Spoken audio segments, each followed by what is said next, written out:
गुज़रे हफ्ते ये जो हफ्ता चल रहा है इलेक्शन से पहले, इसकी बड़ी ख़बरें, बानी पीटीआई को 2 मुख्तलिफ केसेस में 2 बड़ी सज़ाएं और नाअहली भी साथ साथ, और सिर्फ वही नहीं बल्कि बुशरा बीबी भी हो गई हैं अरेस्ट, लेकिन अडियाला के बजाय वो बनी गाला क्यों मुंतकिल हुई।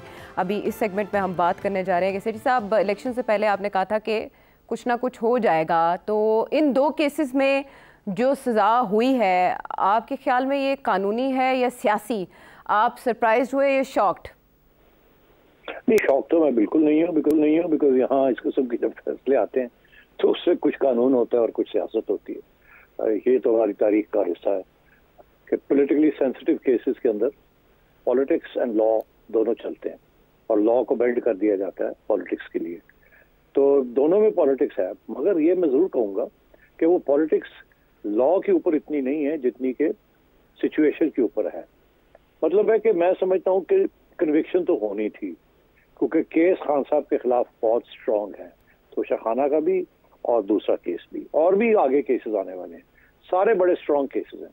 प्रॉब्लम ये था कि जब ये पावर में थे तो इनको कोई हाथ नहीं लगाता था और इनके ऊपर कोई और केस करने की भी कोशिश करता था तो उसको उठा लिया जाता था और वो केस फारग हो जाता था। अब क्योंकि वो ऐसी सिचुएशन जिसे कहते हैं ना उल्टे पांव पे है, तो अब वो केसेस लग भी रहे हैं और वो सुने भी जा रहे हैं और लीगली बड़े स्ट्रांग केसेस हैं। सियासी तौर पर 2 चीजें हो रही हैं। एक तरफ से तो खान साहब के वकील जो हैं, वकला हजरात, वो इसको डिले करने की कोशिश कर रहे हैं।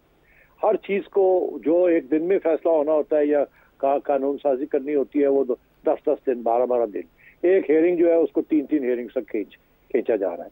और दूसरी तरफ, और उसका फायदा वही है, सियासी मौकफ है कि यार इसको जितनी देर खींचोगे उतना बेहतर है, कल को पता है आगे जाके शायद कोई और मौका मिल जाए, गवर्नमेंट चेंज हो जाए या लड़ाई झगड़े शुरू हो जाए इस्टेब्लिशमेंट के और नून लीग के और पीपल्स पार्टी के, तो फिर शायद हमारी पार्टी को मौका मिल जाए, जैसे कि पहले तारीख में हुआ है कि एक पार्टी आती है इस तरीके से, फिर लड़ाई झगड़े शुरू हो जाते हैं, फिर जो पार्टी बाहर बैठी होती है या जेलों में होती है वो बाहर आ जाती है और इलेक्शन जीत के वो आके पावर में आ जाती है। तो इसलिए हमेशा हर सियासी केस जो होता है उसको डिले किया जाता है, क्योंकि जो पावर में होते हैं लोग वो कोशिश करते हैं जल्दी से जल्दी कन्विक्शन हो, और जिनके ऊपर केस होता है जो पावर से बाहर होते हैं सियासी लोग, वो कोशिश करते हैं कि इसको डिले किया जाए ताकि हालात तब्दील हो और शायद उनके लिए बेहतरी हो उसमें। तो यहाँ भी ऐसी सूरत ही है कि एस्टैब्लिशमेंट और गवर्नमेंट जो थी वो चाह रहे हैं जल्दी जल्दी फैसले हों। खान साहब और उनके वकला हजरात चाह रहे थे कि डिले किए जाए, तो अब वो डिले कुछ कहीं तो जस्टिफाइड है, डिले कहीं नहीं है। तो ये दोनों तरफ से ये कशमकश चल रही थी, मगर ये फैसले आने ही थे। उसकी वजह यह है कि डिलेस काफी हो चुके हैं दोनों केसेस में, और जाहिर है कि जो एस्टैब्लिशमेंट है या एंटी पीटीआई लॉबी है, वो ये चाहती थी कि कोई ना कोई इलेक्शन से पहले आ जाए खान साहब के खिलाफ फैसला, ताकि वो एक सिग्नल चला जाए उनके साथियों को कि खान साहब बाहर नहीं निकलने वाले, आप भूल जाए खान साहब को, ये तो अब जेल में ही रहेंगे। जाहिर है लोग ये समझते हैं कि जी कोई बात नहीं, अब हाई कोर्ट में अपील होगी तो हाई कोर्ट में ये ठीक हो जाएगा, क्योंकि जरा जो है वो पूरी नहीं हुई, एविडेंस नहीं ली गई, एक्सपर्ट कर दिया गया, ये कर दिया गया, वो कर दिया गया, जो अपनी जगह पे सही है। हाई कोर्ट के अंदर बहुत से सवाल खड़े हो जाएंगे और हो सकता है रीट्रायल की हुक्म हो एक आध केस में, और एक आध केस शायद नॉकआउट भी हो जाए, मगर फिर भी ये फिर सुप्रीम कोर्ट तक जाएगी, क्योंकि ये एंटी इमरान लॉबी जो है इसको लेके जाएगी ऑल द वे, और उनकी यही कोशिश होगी कि अगर 1-2 में ये लेट ऑफ हो जाता है, बाकी 2-3 में ये फंस जाए, ताकि ये अंदर ही रहे, बाहर ना निकले उस वक्त तक, जब तक हालात ना बदले और इस तरीके से ना बदले कि हवा जो है इमरान खान के हक पे फिर चलनी शुरू हो जाए। और वो कब हुआ है, कैसे है, ये कोई नहीं कह सकता, मगर आपने देखा कि बेनजीर को भी बाहर रखा गया, फिर हवा उनके हक पे चली, वापस आ गई। नवाज शरीफ को भी जिला वतन कर दिया गया, फिर वो वापस आ गए। तो ये हमारे मुल्क की तारीख का हिस्सा है कि आप किसी को बाहर रखें, मगर जब तक उनकी आवाम में सपोर्ट है तो वो फिर ना फिर किसी वक्त कम बैक कर सकते हैं और करते भी हैं। तो अब ये है कि जो मेरा तजिया यही है कि अभी तो कोई चांस नहीं है खान साहब की। ये 2 केसेस हैं, और भी बाय द वे बड़े तकड़े केसेस हैं। वो अलकादर यूनिवर्सिटी वाला केस बड़ा तकड़ा है, वगैरह वगैरह, और उधर भी कन्विक्शन होंगी।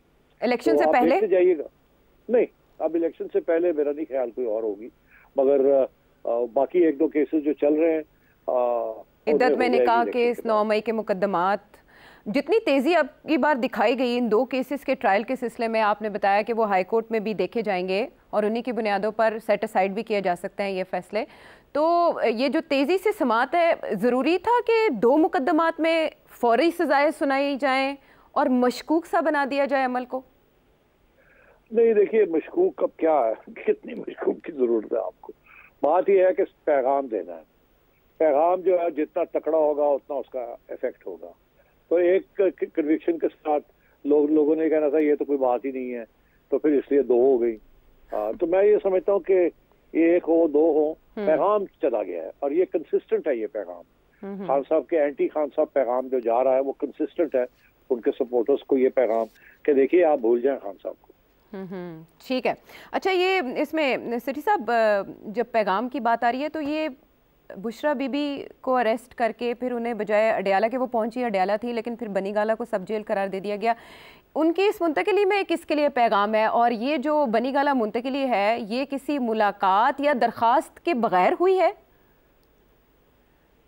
देखिए, बड़ी हैरानगी की बात है कि पहले तो मुझे समझ नहीं आती कि तोशा खाना केस के अंदर बुशरा बीबी को कैसे कन्विक्शन हो गई।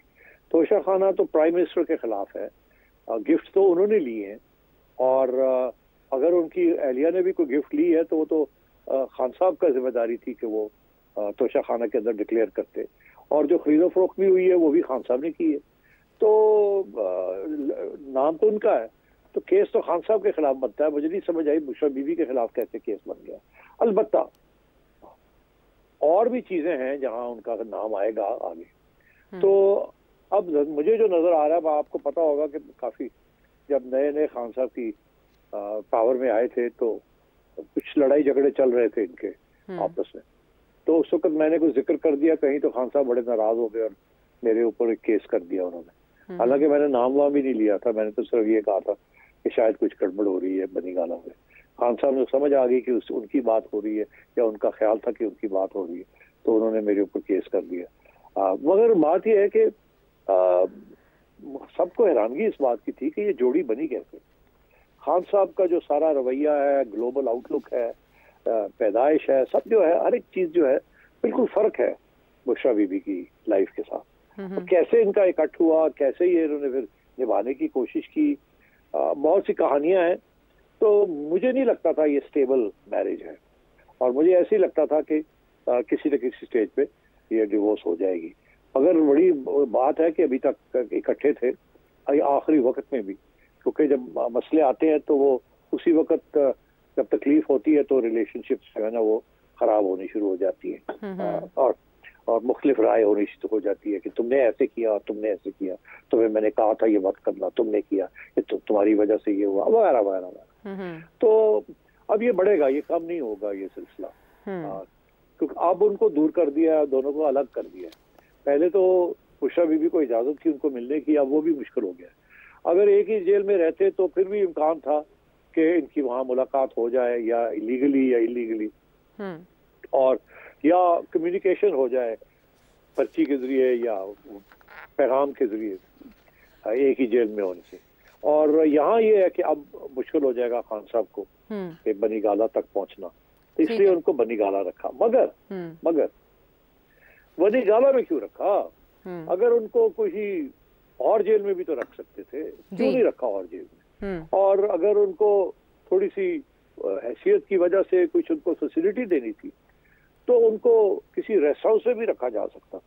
मगर बनीगाला जैसे महल में, अपने घर में, अब मैं आपको बताऊं जो तारीख हमें क्या बताती है, फिर आप खुद सोच लीजिएगा कि क्या है और क्या नहीं है।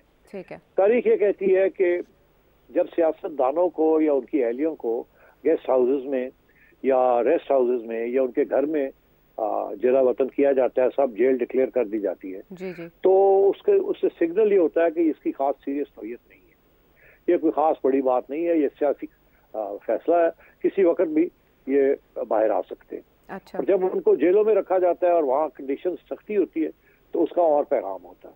तो मैं ये समझता हूँ कि बुशरा बीबी को जो यहाँ रखा गया है, इससे मतलब ये है कि बातचीत चल रही है, और बातचीत क्या चल रही है वो मुझे नहीं पता, अभी तक पता चल जाएगा जब बात चलेगी आगे।